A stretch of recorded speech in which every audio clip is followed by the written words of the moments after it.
Bhagavad Gita, capítulo 18, texto 74.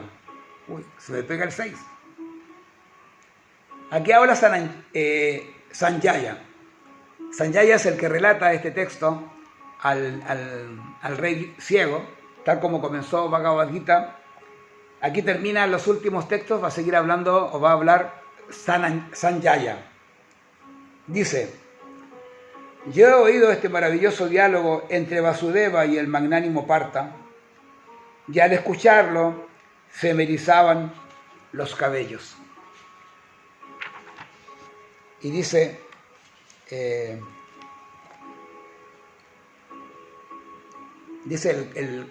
significado de mi maestro espiritual: al principio del Bhagavad Gita, Dhritarashtra le preguntó a su secretario, Sanjaya, ¿qué pasó en el campo de batalla de Kurukshetra?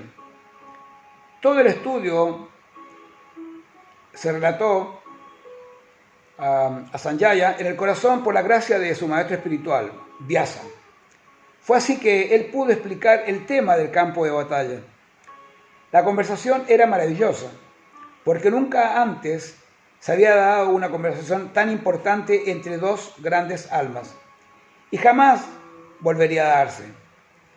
Era maravillosa, porque la suprema personalidad de Dios estaba hablando de sí mismo y sus energías a la entidad viviente.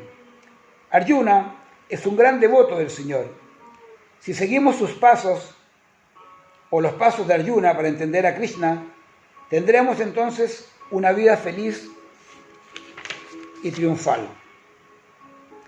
Sanjaya se dio cuenta de eso y mientras empezaba a entenderlo, le expuso la conversación a Dhritarashtra. Ahora se concluye que donde quiera que esté Krishna y Arjuna, está la victoria.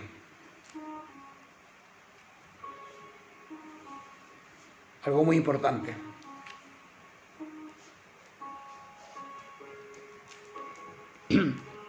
Hemos vuelto al capítulo número 1. O sea, hicimos un recorrido enorme, ¿no? Ya estamos casi en el texto número 700. Y ya solamente nos quedan los recuentos de la batalla. Y en esto, el que está encargado de hacerlo todo esto va a ser Sanjaya, que es el que relata, por la gracia de Vyasa, que es el que escribe los Vedas, el que relata esta conversación que tiene Krishna con Arjuna, y que es tan importante porque es la conversación que tenemos de la conciencia, nosotros con nuestra conciencia en el corazón. Y entonces siempre vamos a tener a Krishna en el corazón para guiarnos y para que no nos olvidemos que somos simplemente almas espirituales y que somos parte y porción de Krishna. Todo esto ha sido la base del yoga y para esto sirve el yoga, para llegar a este nivel de comprensión. Bueno, veremos qué sigue diciendo Sanjaya en estos últimos textos. Jai Hare Krishna. Namaste.